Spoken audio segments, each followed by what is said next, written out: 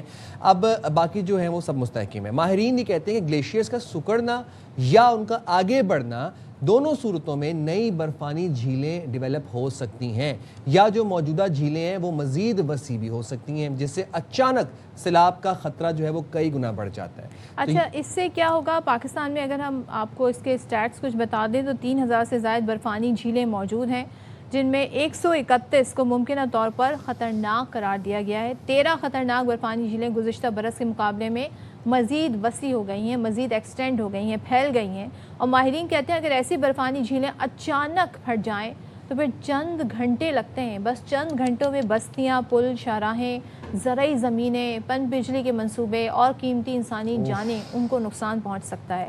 تو یہ اس وقت ایک سچویشن ہمارے سامنے. تو جی بات کر لیں گے اس حوالے سے. ڈائریکٹر اسپارکو ڈاکٹر متی اللہ حق صاحب ہمارے ساتھ موجود ہیں. شکریہ متی اللہ صاحب. سر, اسپارکو کی ایک تازہ سیٹلائٹ تصویر نے سب کو حیران کر دیا ہے, بلکہ پریشان کر دیا ہے اور خبردار بھی کر دیا ہے.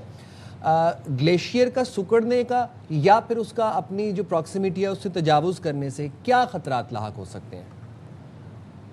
جی بہت شکریہ. السلام علیکم. اصل میں گلیشیئر سکڑ جائے یا ایکسیڈ کر جائے, دونوں صورتوں میں پرابلم ہو سکتی ہیں. جیسے گلیشیئر ایکسیڈ کر گیا تھا, آگے آ گیا تھا شیسپر گلیشیئر, تو اس کے آگے آنے سے پرابلم یہ ہو گئی کہ جو اپ اسٹریم ایک برانچ گلیشیئر سے پانی نکل رہا تھا جو اسٹریم کے تھرو, وہ بلاک ہو گئی. اب وہ بلاکیج جو ہے نا لیک کی شکل اختیار کر گئی, اور وہ لیک 2 دفعہ برسٹ ہو کے نیچے Karakoram high way down stream جو ہے نا اس کو افیکٹ کر گئی. تو ایک تو یہ اس کا نقصان ہے کہ اگر آگے آ جائے تو بھی اس کا نقصان ہو سکتا ہے ڈیزاسٹر کے حوالے سے اگر بات کی جائے. اور اگر پیچھے چلے جائیں تو یہ ایک پریشس واٹر ریسورس ہے, کیونکہ ہمارے میجر جو ریورز ہیں ان کا آلموسٹ 70% ان گلیشیئر سے آ رہا ہے.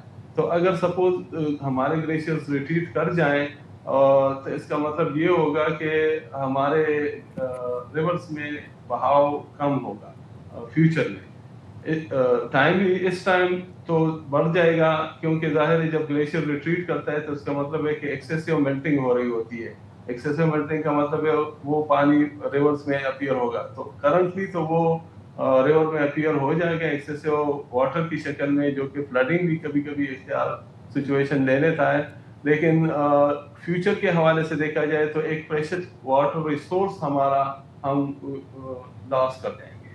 اچھا متی صاحب, ایک چیز مجھے بتائیے گا, اس کے کیا فیکٹرز ہیں, اس وجوہات کیا ہیں کہ ایسا کیوں ہو رہا ہے؟ دوسرے, کیا اس میں انسانی جو مداخلت ہے اس کو رول آؤٹ کیا جا سکتا ہے؟ کیونکہ ہم نے ہی جتنی انوائرمنٹ کے ساتھ آج جو کچھ ہو رہا ہے, گلوبل وارمنگ جس طرح بڑی, انسان نے جس طرح سے کہتے ہیں نا جنگلوں کو تباہ کیا, لکڑیوں کو کاٹا, درختوں کو کاٹا اور شہروں کو وسیع کرتے گئے, تو کیا خاص طور پہ اب جو گلیشیئرز والے علاقوں میں لوگ تفریح کے لیے جاتے ہیں, سیاح جاتے ہیں, کیا اس سے بھی ایفیکٹ پڑ رہا ہے وہاں پر ان چیزوں پر؟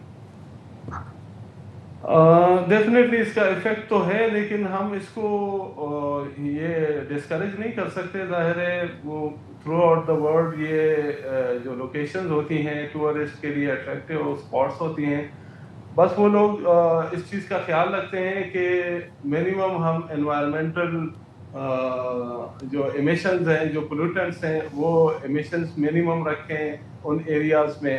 ایون دوسرے جو ان سے اوے ڈاؤن اسٹریم ایریاز ہیں ان میں بھی, کیونکہ یہ ظاہر کلاؤڈ سسٹم جب موو کرتے ہیں تو ونڈ کے ساتھ موو کر رہے ہوتے ہیں, تو وہ جو ہوا ہے وہ اگر آپ ڈاؤن اسٹریم بھی کہیں ایمیشنز زیادہ ہو رہی ہیں جو پولوٹنٹس ایئر کہلاتی ہیں, ایئر پولوٹنٹس کہلاتی ہیں, جن میں ساکسز ہیں, ناکسز ہیں, تو اگر بلیک کاربن ہے, اسپیشلی بلیک کاربن بہت امپورٹنٹ ہے, کیونکہ یہ جب گلیشیئر سرفیس پہ پڑتا ہے تو اس زیادہ ریڈیشن یہ سن سے ایبزارب کرتا ہے اور یہ کاز کرتا ہے پھر ایکسیسو میلٹنگ. تو متی صاحب اس کا سولوشن کیا ہے, اس کا پائیدار اگر ہم حل کی بات کریں تو وہ کیا مستقل حل کیا ہے اس کا؟